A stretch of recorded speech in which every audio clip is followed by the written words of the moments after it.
Today we'll review the new iOS 7 by comparing it with the older version 6.13. We're using the iPhone 5, which has the iOS 6.13, and the iPhone 4, which has the newer version iOS 7. Now, differences you're going to see from both versions is the startup screen. The startup screen has a basic version, the slide screen, the slide lock, and the camera. Where the iOS 7 is completely different. Where you can see there's no slide lock icon sticking out and it's more cleaner. First thing you're going to notice is you have a slide lock in the beginning, which you did not have in the first version. So it tells you your today, your all, and your missed messages you lost that day. Another new feature you'll see that's not on the older version is your shortcut control panel, which came from the Android, which is now on the system.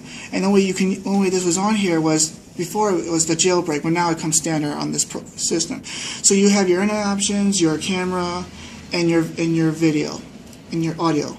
So that's pretty much on this one. Now let's go to see what the system is like. Now to get in, you just slide lock. Now first thing you're going to see compared to the older version is the layout.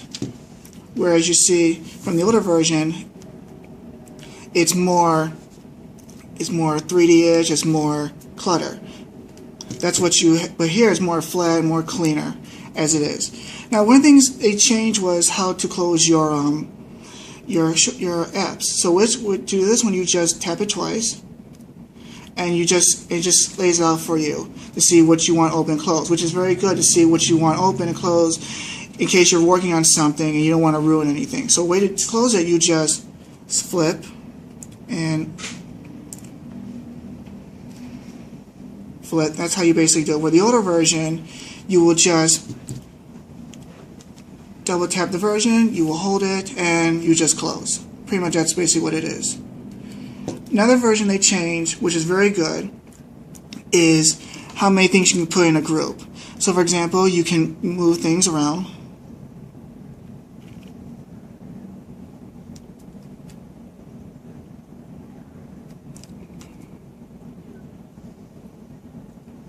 Into here, and when you do that, it'll give you pages. With the older version, you can put 16 per group, where now you put unlimited. So the more you put in here, the more it'll create different pages so you can scroll through. Another thing they changed, which is very nice, is how the photo setting is. The older version, which looks like this, it did not tell you where it did not tell you your date and time, everything. Where this one tells you your date, time, and year of where it was and the moment it happened, which is very good because then you can remember where your special had. Let's say your first date or whatever, you can find it. So this is pretty much a lot of the new features that the iOS 7 has. And from a customer perspective, I think this is much better because it's more cleaner, it's more simple, and I think it'll be a good product in the future. One note I would say is that if you're using an older version of the iPhone 4, it will be a little bit slower. But that's the only thing that I found so far. So if that doesn't bother, then you're fine. Well, that's a review for the iOS 7, and thank you for watching.